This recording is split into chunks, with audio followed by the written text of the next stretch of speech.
आप देख रहे हैं बीए न्यूज। खबर हमारी, फैसला आपका। इस वक्त की बड़ी खबर। बरेली जिलाधिकारी अविनाश सिंह ने बताया कि प्रदेश के मुख्यमंत्री योगी आदित्यनाथ का आदेश है कि जो नदियां या तालाब विलुप्त होते जा रहे हैं, उनका सामूहिकरण किया जाए, उनका उद्धार किया जाए। इसी क्रम में आंवला तहसील के लिया झील का निरीक्षण करने गया मेरे साथ मुख्य विकास अधिकारी, सिंचाई विभाग के अधिकारी और अन्य विभागों के अधिकारी थे। वहां जाकर मैंने देखा कि लिलोर झील जो 52 एकड़ के क्षेत्र में है, आधे हिस्से में पानी है, आधे हिस्से में नहीं है। यहाँ पर कुछ मुझे बाहर के पक्षी भी बैठे दिखाई पड़े। ग्रामीणों ने बताया कि यहाँ पर बाहर के पक्षी आते हैं और जाड़ों में पानी भरा होने के कारण पूरा आनंद लेते हैं। जिलाधिकारी अविनाश सिंह ने बताया कि मैं इसमें पानी की व्यवस्था करने के लिए जल निगम के और नहर सिंचाई विभाग के अधिकारियों के साथ एक बैठक करूंगा और इसमें 12 महीने पानी की व्यवस्था बनी रहे, इसके लिए प्रयास करूंगा। तो ये लीला का इतिहास है, वह पांडवों से जुड़ा है। पांडव जब युद्ध में जा रहे थे, झील के पास रुके थे और इन्होंने यहाँ पर कई दिन के लिए पड़ाव किया था। तो इसका अपना एक अलग महत्व है। धार्मिक आस्था के आधार पर इसको और आकर्षक वाटर पार्क, मनोरंजन का स्थान, पर्यटन स्थान बनाया जाएगा। इसके लिए सभी संभावित कदम उठाए जाएंगे और बरेली के नक्शे में लिलोर झील एक आकर्षण का केंद्र होगी। इसके लिए मैं सभी विभागों के संबंधित अधिकारियों के साथ बैठक करके इस झील के सौंदर्यीकरण का प्रयास करूंगा।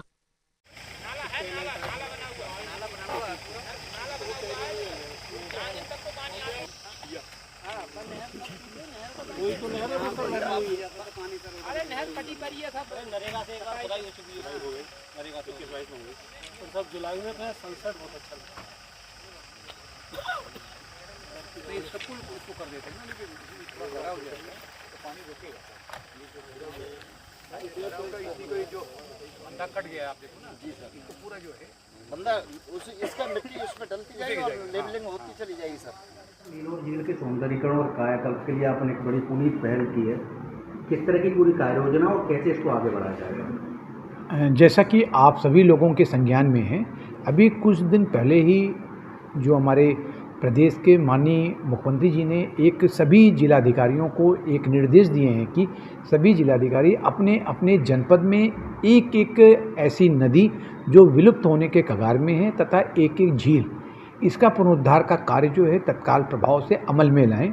और उसी निर्देश के क्रम में संडे को मैं सीडीओ और नगर आयुक्त साहब और जो हमारे एसडीएम साहब, बीडीओ, सभी के साथ हम लोग वहाँ पर लिलोर झील जो कि आंवला तहसील में सुव्यवस्थित है, वहाँ पर गए थे। लगभग 52 हेक्टेयर से ऊपर के क्षेत्रफल में यह झील फैली हुई है और इस झील के आधे हिस्से में पानी रहता है था और आधे पानी नहीं था। वहाँ पर उस समय भी देखने में आया कि काफ़ी जो बाहर के बर्ड्स थे वो यहाँ पर उसमें आसपास बैठे हुए थे और बताया गांव वालों ने कि जो विंटर के सीज़न में साइबेरिया से और बाहर से जो प्रवासी जो पक्षी हैं वो भी यहाँ पे बड़ी संख्या में आते हैं। हम लोगों ने उसके चारों तरफ घूम के भी देखा, वहाँ पर कुछ काम कराया गया है। जैसे लगता है कि वहाँ पर बंधे का निर्माण पहले कराया गया था, लेकिन मुख्य समस्या अभी जो समझ में आई है कि वहाँ पर पानी की एक साल भर कैसे उसकी सुव्यवस्था की जाए, उसके संबंध में हम लोगों ने अपने साथ जहाँ सिंचाई विभाग के एक्शन को भी ले गए थे। अभी हम लोगों ने अपने यहाँ वहाँ पर उन लोगों को जो हमारे ट्यूबवेल डिवीज़न है, बाढ़खंड हैं, अन्य लोगों को भी बुलाया और उनसे इस बात पे विचार विमर्श हुआ है कि अगर हम वहीं पर आसपास जो है झील के कुछ ट्यूबवेल के माध्यम से या किसी अन्य तरीके से सिंचाई की सुविधा उपलब्ध करा दें, अर्थात पानी वहाँ पर हर समय अवेलेबल रहे, तो जिससे कि उसको हम एक बेहद खूबसूरत पर्यटक स्थल के रूप में डेवलप कर सकें। जो भी बाहर से लोग आए हैं वो यहाँ पर आकर जो वाटर स्पोर्ट्स, स्टीमर या कह सकते हैं वाटर बाइक या अन्य जो चीज़ें हैं जो वाटर से जुड़ी हुई हैं उसका वो आनंद उठा सकें, इसको ध्यान में रखते हुए, चूँकि इसकी एक पौराणिकता भी है, एक ऐतिहासिक महत्व है।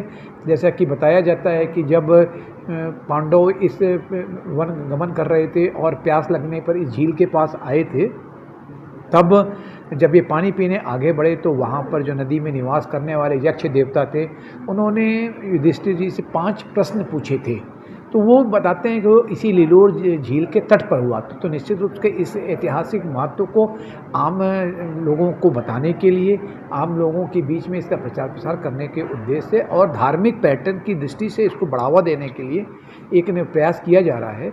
और अतिशीघ्र हम इस पे एक बैठक करने के बाद इससे जुड़े हुए जितने लोग हैं उनको जोड़ते हुए, गाँवों को जोड़ते हुए, समस्त जनप्रतिनिधिगण और जो हमारी वहाँ की जनमानस हैं उनकी आपसी सहभागिता से एक इसका जो पुनरुद्धार का जो कार्यक्रम है इसको शुरुआत कर देंगे। और निश्चित रूप से एक टाइम फ्रेम रखा गया है कि उसके भीतर हम लोग यहाँ पर इसको एक बेहद खूबसूरत स्वरूप दे सकें।